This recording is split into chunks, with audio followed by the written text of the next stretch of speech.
Arrangement डालिए अपनी copy में हेडिंग आप, और कुछ क्वेश्चन हम लेके इसको सॉल्व करते हुए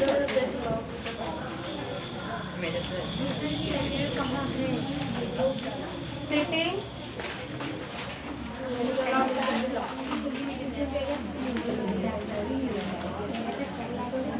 देखिए यहाँ पे है पहला क्वेश्चन है आपका, 6 लड़के हैं, कितने हैं टोटल? 6 लड़के एक सर्कल टेबल, गोल टेबल है। पहले बता दिया जाता है क्वेश्चन में कि टेबल गोल है कि सीधी है। अगर एक लाइन में बोला जाए तो वो क्या होगा? एक लाइन में होंगे। अगर बोला जा रहा है सर्कल में बैठे हैं तो सर्कल टेबल आपको बनानी है, और अगर लाइन वाली टेबल होगी तो सीधी बनानी है।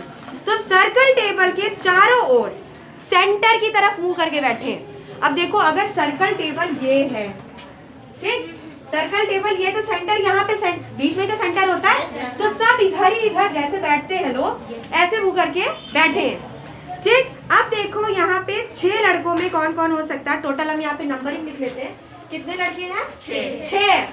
6 लड़के हैं। तो अब यहाँ पे पहले 6 के लिए साइन बना ले, 4 हो गया, 5 6। अब यहाँ पे हमें बैठाना है कि कौन कहाँ पे, ठीक। अब 6 में देखो क्वेश्चन है आपका, मोहन प्रवीण के दाएं बैठा है। दाएं यानी कि राइट साइड। दाएं को यहाँ पे मैं लिख देती हूँ, एक कंफ्यूज है। दाएं को बोलते हैं राइट, बाएं को बोलते हैं लेफ्ट, ठीक है। तो मोहन प्रवीण के कहाँ बैठा है? राइट साइड बैठा है। तो मैं अभी मान लो मोहन को यहाँ पे कर देती हूँ। मोहन का राइट क्या होगा? सॉरी, मोहन प्रवीण के, तो पहले प्रवीण को बैठाएंगे, गलत हो गया। प्रवीण के दाएं क्या होगा? ये वाला। हाँ, प्रवीण का दाया। प्रवीण उधर फेस करके बैठा है सेंटर की तरफ, तो दाया ये होगा ना, राइट ये होगा। तो यहाँ पे मोहन बैठ गया। मोहन प्रवीण के दाएं, यानी पहले प्रवीण को बैठाएंगे फिर मोहन को बैठाएंगे। पहले मोहन को फिर बाद में प्रवीण को नहीं, क्योंकि क्वेश्चन में पहले मोहन आ रहा है, तो आप सोचोगे पहले मोहन, नहीं, पहले क्या करेंगे? प्रवीण, क्योंकि जिसके दाएं बाएं बैठा है पहले तो उसको बैठाएंगे, तब उसका दाया बाया चेक करेंगे ना। तो पहले हमें जिसके दाएं बाएं, याद रखना ये ट्रिक, जब भी सर्कल में आपको बैठाया जा रहा है, सिटिंग अरेंजमेंट आप सॉल्व कर रहे हो, तो जिसके लेफ्ट और राइट बैठाने के लिए बोला जा रहा है, पहले आपको टेबल पे उसको बैठाना है जिसके बोला जा रहा है। जिसको बोला जा रहा है उसको नहीं, जिसके लेफ्ट राइट बोला जा रहा है। जैसे कि बोल दिया जा रहा है कि वकार के लेफ्ट या राइट, तो पहले किसको बैठाएंगे? वकार को, फिर जिसको बोला गया है उसको बैठाएंगे। ये हो गया। अब देखो, एक लड़के का नाम है रंगेश। रंगेश नीरज और पिंटू के बीच में बैठा है। रंगेश, नीरज और पिंटू। अब देखो यहाँ पे हमें पता नहीं है कि लेफ्ट है कि राइट है, तो मैंने बस इसको क्या किया, रंगेश को यहाँ पे रखा, और रंगेश, नीरज और पिंटू, तो रंगेश सेंटर में आ गया, नीरज ये आ गया, पिंटू ये आ गया, ठीक है। अजय नीरज के बाएं बैठा है। अजय, नीरज कहाँ है? ये नीरज के बाएं, यानी मैंने गलत रख दिया, ये तो नीरज के दाएं हो गया, ये क्या हो गया? दाएं हो गया। तो इसको इरेज करके हम चेंज करेंगे। क्या करेंगे? अगर हम चेंज करते हैं तो हम देखते हैं कि हम यहाँ पे क्या रख सकते हैं। देखो, यहाँ पे अगर रंगेश रखते हैं तो यहाँ पे नीरज आएगा। अगर यहाँ पे हम रखते हैं उसको, रंगेश को यहाँ पे रखते हैं, और सेंटर में रंगेश और पिंटू था, पिंटू को यहाँ पे रखते हैं और नीरज को यहाँ रखते हैं, तो नीरज के दाएं किसको बैठाना है हमको? नीरज के बाएं अजय को बैठाना। नीरज के बाएं, तो चाहे नीरज कहीं भी हो, उसके बाएं तरफ क्या होगा? अजय होगा।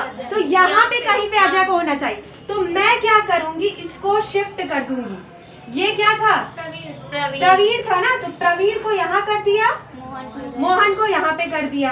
इसका क्या नाम था जो पी से था? पिंटू था। चलो आई लगा देते हैं। अब मैंने जब नीरज को यहाँ पे कर दिया तो एग्जैक्टली नीरज के बाएं कौन बैठ जाएगा? अजय। तो सही अरेंजमेंट हो गया ना? आप जैसे बैठाते हो, कभी कभी आपको उठा के उसको चेंज भी करना पड़ता है, क्योंकि जैसे लास्ट का आंसर जब तक सही नहीं आएगा आपका पूरा आंसर सही नहीं होगा। तो मैंने पहले यहाँ पे रखा था। अब देखो, ये तो हो गया, इसके बाएं बैठा ही है, ये तो इसके दाएं बैठा ही है।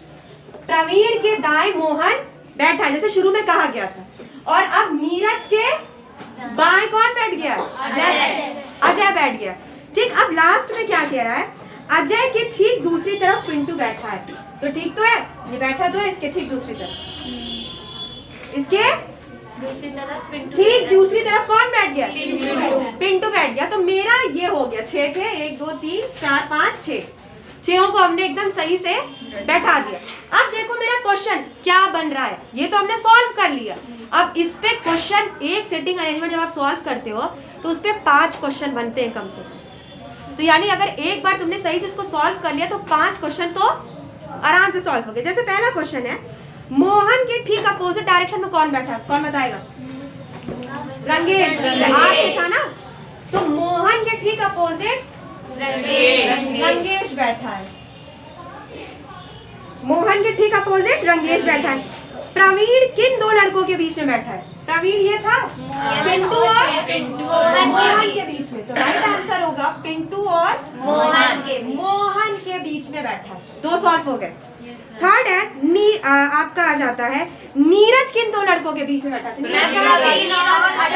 अजय और रंगेश। नीरज ये है ना, तो अजय और रंगेश के बीच में। अब लास्ट का आपका नहीं, एक और है लास्ट में पूछा गया, अगर मोहन और प्रवीण अपना जगह बदल लें तो अजय के बाएं कौन बैठ जाएगा? मोहन और प्रवीण। यहाँ पे अगर मोहन हो जाए और यहाँ पे प्रवीण हो जाए तो बताइए अजय के बाएं कौन, यानी अजय के लेफ्ट कौन बैठ गया? अब प्रवीण हो गया। तो राइट आंसर है प्रवीण। ठीक, समझ में आया? yes, अभी थोड़ी दिक्कत होगी, 1 2 सॉल्व करोगे, जब तक सॉल्व नहीं करोगे तब तक समझ में नहीं आएगा, इतनी जल्दी नहीं होता। हाँ, थोड़ा लेफ्ट राइट में प्रॉब्लम होती है। और ये नहीं है कि एक बार तुमने बैठा दिया तो उसको हटा नहीं सकते, जब तक लास्ट लाइन क्लियर ना हो आपको उसको उठाते बैठाते रहना है। जैसे टीचर आपको जब कभी बैठाती है तो रोल नंबर से किसी को बैठा उसको उठाती भी तो है दोबारा, नहीं तुम गलत बैठ गए, उठो उठो यहाँ से, किसी और की जगह है। तो इसी तरह आप भी इसको चेंज कर सकते हैं, क्योंकि ऐसा एग्जैक्टली नहीं होता, क्योंकि आपको सारा क्वेश्चन थोड़ी ना पढ़ा होता है एक साथ। आप एक एक लाइन पढ़ पढ़ के सॉल्व करते हो, तो आप उसी हिसाब से सॉल्व करो। स्टार्टिंग में थोड़ा टाइम लो, उसके बाद प्रैक्टिस होगी, आपको टाइम नहीं लगेगा। स्टार्टिंग में टाइम लगेगा, किसी भी चीज को शुरू में क्या लगता है? वक्त लगता है, उसके बाद धीरे धीरे उस पर आप प्रैक्टिस कर पाते हो। ठीक है, तो नेक्स्ट क्वेश्चन कोई आएगा सॉल्व करने के लिए? मैं बताऊंगी, ऐसा नहीं है। हाँ आओ कशिश, ये समझ में आया? इसको बना लो जल्दी से, कॉपी में इसको ड्रॉ कर लो फटाक से। करिएगा मैम, इसको हम करेंगे। इसको ड्रॉ कर लो जल्दी से, एक कोई पेन ड्रॉ कर लो, 1 2 लोग ड्रॉ कर लो, उसके बाद सबको दिखा देना। एक सीट पे 1 लोग ड्रॉ कर लो जल्दी से, सिर्फ इसको ड्रॉ कर लो, ये नाम मत करो। हाँ, फिर मैं क्वेश्चन बोल दूंगी, हम क्वेश्चन बोल देंगे। सुष्मिता तुम बहुत पीछे बैठ गई, आज हमें लगा बच्चे बहुत आए।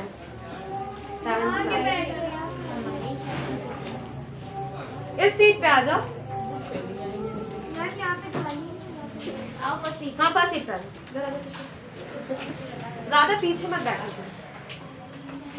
हो गया? चल ग्रेस करते हैं। कशिश नेक्स्ट सॉल्व करेंगे। ये मैं लिखे रहने देती हूँ, दाएं और बाएं में आपको फर्क समझ। चल कशिश, आपका क्वेश्चन है, देखिए यहाँ पे 1 2 3 4 5 6 7 8 लोग हैं। L M N O P Q R S, पहले लिखो L M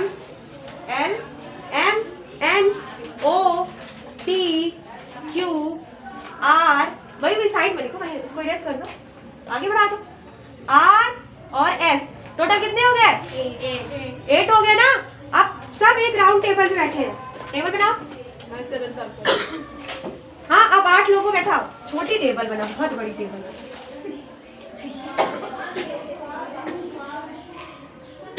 अब 8 लोगों को बैठाओ फट से। तो क्या करेंगे, पहले 4 को बैठाओ, अब इसके बीच बीच में एक को बैठा दो, 4 हो गए। और ये चेयर लग गई, अब बैठाना है हमको। ठीक, तो देखो क्वेश्चन है मेरा कि एक टेबल की तरफ सब बैठे, यानी फेस इधर ही सबका है, कोई ऐसे नहीं बैठा है, ठीक, सबका फेस इधर ही साइड है, ये आपका सेंटर हो गया, सब इधर की तरफ फेस कर करके बैठे हैं, हाँ सब इधर की तरफ फेस करके बैठे हैं।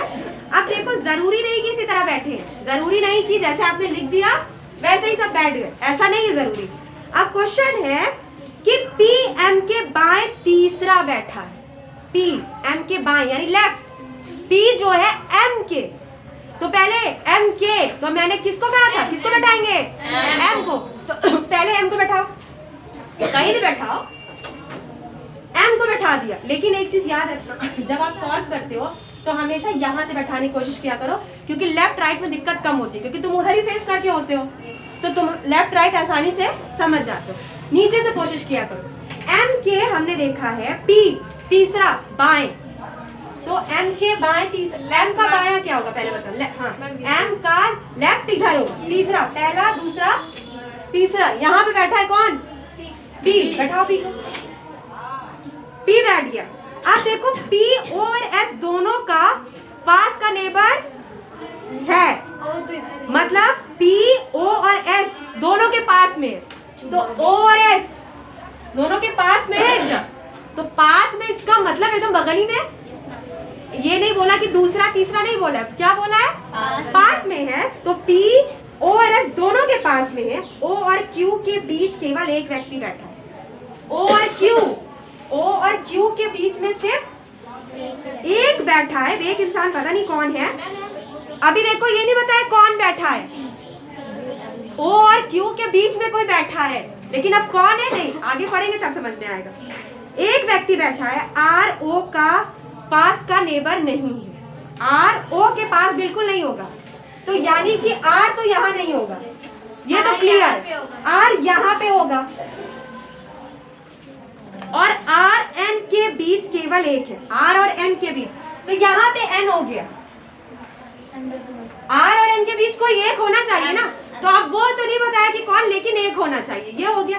अब बस बचा कौन, एक बच्चा, चेक कर लो इसमें से एल, तो सिर्फ एल यहाँ पे बैठ जाएगा, ठीक, समझ में आया। कुछ नहीं करना, जिसके पास बैठा रहा है उसके पास हमें बैठाते हुए एक बार और बता चले जाना, हम करेंगे। चलो जैसे स्टार्टिंग में इसने लिखा है कि 8 लोग बैठे हैं, एक सेकंड रुकिए बताते हैं, 8 लोग बैठे हैं, मैंने 8 चेयर लगा दी, हाँ, और सब कहाँ बैठे हैं, सेंटर की तरफ फेस करके। अब गोल टेबल में सब किधर बैठते हैं, सेंटर की तरफ फेस करके बैठते हैं, जरूरी नहीं कि इसी तरह बैठे हैं, यानी कि जैसे लिखा गया है वैसे ही, जरूरी नहीं कि सब मैंने ऐसे उठाया L M N O P Q R S ऐसे बैठा दिया, ऐसे नहीं बैठे हैं। देखो कैसे बैठे हैं, पी एम के लेफ्ट साइड 3rd नंबर पे है, पी एम के, तो पहले किसे बैठाएंगे, एम को, तो इसने एम को यहाँ पे बैठा दिया। अब एम के लेफ्ट साइड, लेफ्ट किधर होगा, अगर हम ऐसे खड़े हैं तो लेफ्ट इधर होगा ना, इसीलिए मैं कहती हूँ पहले नीचे से रखना शुरू किया करो। एम के साइड लेफ्ट तीसरा, तो 1st, 2nd and 3rd, P बैठा दिया हमने, कुछ नहीं किया। उसके बाद पी और एस दोनों के पास में नहीं, ओ और एस दोनों के नहीं सॉरी दोनों के बीच में बैठा है, तो पी क्या हो गया, ओ और एस के बीच में बैठ गया। हमने कुछ नहीं किया, पी को पहले से बैठाए हुए थे आप, उसके बगल में ओ को बैठा दिया और उसके बगल में एस को बैठा दिया, और ओ और क्यू के बीच सिर्फ एक इंसान बैठा है। तो अब ओ तो ये बैठा था मेरा पहले से, हमने एक को बैठा है, ये नहीं उसने बताया कि कौन बैठा है, तो मैंने उसके लिए जगह छोड़ दी कि आगे जो बताएगा उसको बैठा देंगे, एक जगह छोड़ के मैंने क्यू को बैठा दिया, ठीक। अब देखो एक व्यक्ति बैठा है, आर ओ के बगल में नहीं है, तो आर ओ के, तो यहाँ पे जो जगह खाली थी वहां पे आर तो नहीं हो सकती, क्योंकि उसने पहले ही बता दिया कि आर ओ के बगल में नहीं बैठा है, तो मैंने आर को यहाँ पे क्या जगह देख सकते हैं, आर ओ के बगल में नहीं बैठा है, आर और एन के बीच एक इंसान बैठा है। अब नेक्स्ट लाइन पे आ जाते हैं, आर और एन के बीच एक इंसान, तो मैंने आर को यहाँ ना बैठा के यहाँ बैठा दिया, तो आर और एन के बीच में एक इंसान बैठ गया, एम हो गया वो। और यहाँ पे अब सबको जब बैठा चुके हैं 7 को, तो सिर्फ एक ही इंसान बचेगा, और वो कौन होगा, एल होगा, तो मैंने एल को उठा के यहाँ पे बैठा दिया। सॉल्व हो गया Yes, ma'am. एकदम आसान तरीके से। Yes, yes, अब देखो इसके क्वेश्चन है कुछ, वो तुम लोग सॉल्व करते हो, बता दो मुझे चलोगे। कौन R और N के बीच में बैठा है? R और N के बीच में M बैठा है। तो आंसर हो गया फर्स्ट का आंसर हो गया आपका M, ठीक है। अब देखो N के लेफ्ट साइड तीसरा कौन बैठा? N कहाँ बैठा है? N ये बैठा है, इसके left side first second third very good. तीसरा बेटा फर्स्ट हो गया, सेकंड हो गया, थर्ड हो गया, तो ऐसी तो हुआ, कैसे R हुआ? ठीक है। अब देखो यहाँ पे साइड हो जाए तो हम लोग बताएंगे। देखो P के हिसाब से L का क्या स्पेस है? P के हिसाब से P के हिसाब से L का कौन सा स्थान होगा बताओ? लेफ्ट है कि राइट है? राइट साइड है कि लेफ्ट है? P के हिसाब से लेफ्ट सेकंड, तो P के हिसाब से L का स्पेस है लेफ्ट सेकंड। ऐसे क्वेश्चन भी आ सकते हैं कि इसके हिसाब से ऐसे कौन बैठा है, जैसे मैं पूछ लूं N और P में क्या रिलेशनशिप है, तो अपोजिट है। P N के बिल्कुल अपोजिट बैठा है। अपोजिट मतलब इसका फेस अगर इधर है तो इसका भी फेस एकदम इधर है, तो ये दोनों अपोजिट बैठे। O और M बिल्कुल अपोजिट एक दूसरे के सामने बैठे। ठीक है, समझ में आ रहा है? नेक्स्ट कौन करेगा? इसको इरेज कर, इसको नोट कर लिया ना? जब मैं सेकेंड टाइम रिवीजन करवाती हूँ तो नोट कर लिया करो। चलो नेक्स्ट क्वेश्चन नोट कर लेना तो नोट, रुक जाओ रुकेगा। नेक्स्ट क्वेश्चन है आपका कि A B C D E F G H total हो गए आपके ये भी 8। A B C D E F G और H कितने हो गए? 8 हो गए। एक राउंड टेबल की तरफ बैठे हैं। 1 2 3 4 5 6 7 8 हुए। ठीक, एक राउंड टेबल के, हाँ ठीक है, ये 8 लोग बैठे हैं। 8 लोगों को बैठा दो एक राउंड टेबल पे। देखो जब भी बैठाओ पहले 4 बैठा लो, सही बैठाया था, फिर 4 1 2 3 4 5 6 7 8 हो गए। चेयर लगा दी, फेस एक दूसरे की तरफ है। अब देखो ये जो बैठे हैं एक दूसरे की तरफ बैठे, लेकिन इस तरह बैठे जरूरी नहीं है, यानी ऐसे लाइन से बैठे हो जरूरी नहीं है। C G और A के दोनों के बगल में बैठा है। G और A के, C जो है G और A के दोनों के बगल में बैठा है, तो बीच में बैठा होगा। अब जब दोनों के बगल में तो एक ही इंसान बैठा था जो बीच में बैठा होगा, तो C जो है हाँ G और A के दोनों के बगल में बैठा है। अब हमें ये नहीं बताया कि लेफ्ट की राइट, अभी कुछ नहीं बताया, तो मैंने वैसे ही बैठा दिया। अब आगे देखते हैं क्या होता है। बगल में बैठा है E C के बाएं को दूसरे स्थान पर बैठा है। E जो है वो C कहाँ बैठा है? E C के बाएं, ठीक है, फर्स्ट और सेकंड। रुको ये ने सही रखा, फर्स्ट ये हो गया, सेकंड ये हो गया, ये बैठ गया, E यहाँ बैठ गया। ठीक, E और H के बीच में 2 लोग बैठे हैं, तो 1 2 छोड़ दो, H यहाँ बैठा दो। 2 लोग बैठे हैं, B G के बगल में बैठा है, बिल्कुल G के बगल में बैठा है, यानी कि अब मैं ऐसे कर देती हूँ, मैंने कहा था ना उस टाइम हम चेंज कर देंगे। A ये हो गया, G ये हो गया, B बैठा दिया हमने, बगल में बैठ गया। अब किधर बगल में ये नहीं बताया इसने, मैंने बगल में बैठा दिया। B और F के बीच में केवल एक व्यक्ति बैठा है, बैठ गया। देखो ये B हो गया, और इधर देखो ये B हो गया, ये F, इसके बीच में H एक बैठ गया। अब बताओ सिर्फ एक इंसान बैठा है, बचा हुआ है, कौन बचा है? A भी बैठ गया, B भी बैठ गया, सिर्फ D बचा है, हमने D को बैठा दिया। समझ में आया? देखो स्टार्टिंग में उसने क्या कहा था कि 8 लोग हैं, जरूरी नहीं कि 8 के 8 ऐसे ही बैठे हो सिटिंग अरेंजमेंट पे। अब C और G और A, C G और A के बगल में है, C G और A के, तो इसने पहले क्या किया था, A यहाँ पे रख दिया था, G यहाँ पे रख दिया था A, लेकिन बाद में दिक्कत हुई तो मैंने उठा के चेंज कर दिया। तो आप हाँ कर सकते हो, लेकिन आंसर सही आना चाहिए। अभी भी देखो C G और A के बगल में ही बैठा है, चाहे इधर कर दो चाहे इधर कर दो, तो बीच में बैठा है। ठीक है, अब देखो E C के बाएं को दूसरे स्थान पर बैठा है, ई सी के बाएं को, एक और दो, पहला और दूसरा, बायां ये हो गया तो पहले और दूसरे स्थान में बैठा है, ठीक है। ई और एच के बीच में दो लोग बैठे हैं, ई और एच के बीच में अब ये दो लोग बैठे हैं, ठीक है, बैठे हैं। और आगे देखते हैं बी जी के बगल में बैठा है, तो बी जो है वो जी के बगल में ही तो बैठा है, सही है आंसर हमारा। बी और एफ के बीच में एक इंसान बैठा है, बी और एफ के बीच में एक बैठा है, मेरा सॉल्व हो गया। अब देखो यहाँ पे एच के संबंध में डी कहाँ पे है, एच से डी कहाँ पे है, एच से डी आपका जो होगा वो राइट। आप अगर ऐसे खड़े हो तो राइट ये हुआ ना, तो राइट से किधर है, एच से डी राइट से सेकंड पे। अब जिससे पूछा जाएगा इसका रिलेशनशिप क्या है, तो जिसका रिलेशनशिप है उसको बताएंगे, ठीक। तो समझ में आया? Yes ma'am. कल हम इसके आगे देखेंगे। सिटिंग अरेंजमेंट थोड़ा टफ है तो इसको 4-5 दिन लेंगे। कुछ बच्चों के चेहरे से देख के लग रहा है कि उनके ऊपर से जा रही है। हाँ, डायरेक्शन में थोड़ा सा नहीं, आगे चल के बहुत दिक्कत हो जाएगी। जब आप उसमें बैठोगे ना एक लाइन में, तब उसमें तो और उठाना पड़ेगा। हाँ, कल हम यहाँ बैठा के दिखाएंगे, उठा के बैठेंगे, ठीक। तो समझ में आया यहाँ तक? चल।